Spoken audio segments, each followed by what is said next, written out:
दोन्ही राष्ट्रवादी एकत्र आल्या तर आश्चर्य वाटणार नाही आणि राष्ट्रवादी जर एकत्र येत असेल तर याची सगळी जी काही जबाबदारी आहे किंवा ज्याचा निर्णय आहे तो सुप्रिया सुळे घेतील असं म्हणत शरद पवारांनी पुन्हा एकदा राजकीय भूकंप होणार असल्याचे संकेत दिले आहे। आणि यावर आता कार्यकर्ते नेमके काय म्हणतात, त्यांचे नेते नेमके काय म्हणतात, त्यांची नेमकी काय भूमिका आहे हे सगळं जाणून घेण्यासाठी माझ्यासोबत शरद पवार पक्षाचे अंकुश काकडे सर आहेत।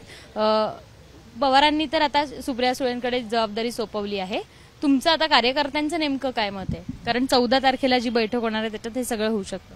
नाही, असं आहे, हे झाल्यानंतर प्रत्येक जण आपापली मतं काय आहे ते सांगण्याचा प्रयत्न करतोय।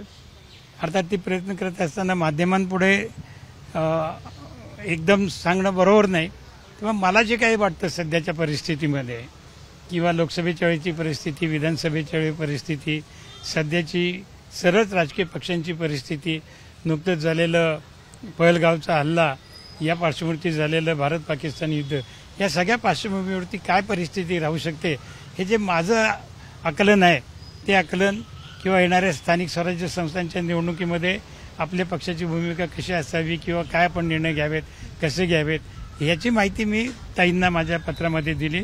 ते ताईंशिवाय इतर कुणाला मी ते पत्र दिलेलं नाही।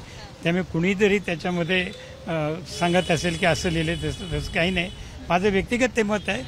आणि जे काय माझं सार्वजनिक मत असेल ते मी माझ्या पक्षाच्या बैठकीमध्ये अगोदर मांडेल।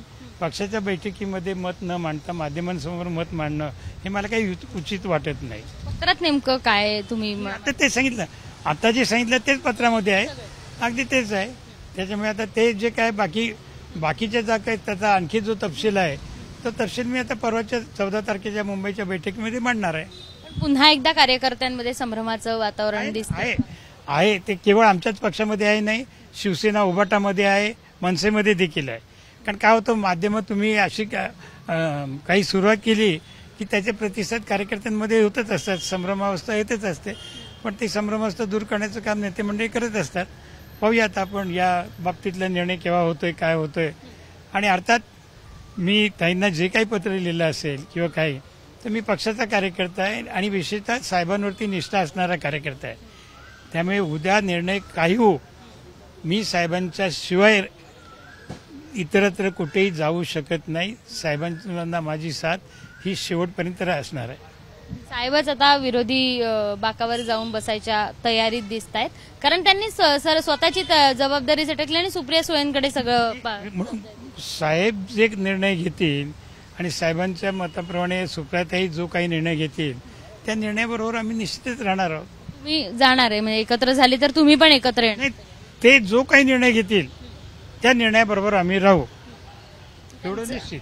त्यांचं असं म्हणणं आहे की एक जे राष्ट्रवादीचा एक गट आहे तो अजित पवारांकडे जाण्याच्या तयारीत आहे आणि अनेकांना संपर्क देखील साधण्यात आलाय। तुम्हाला असा काही संपर्क साधण्यात आलाय राष्ट्रवादीकडनं? त्या नाही, राष्ट्रवादीकडून म्हणजे अधिकृत असं नाही, पण काही ज्येष्ठ मंडळी त्यांची चर्चेमध्ये म्हणतात आता एकत्र या, एकत्र झालं पाहिजे, असं आहे, अमकं तमकं वगैरे करतात।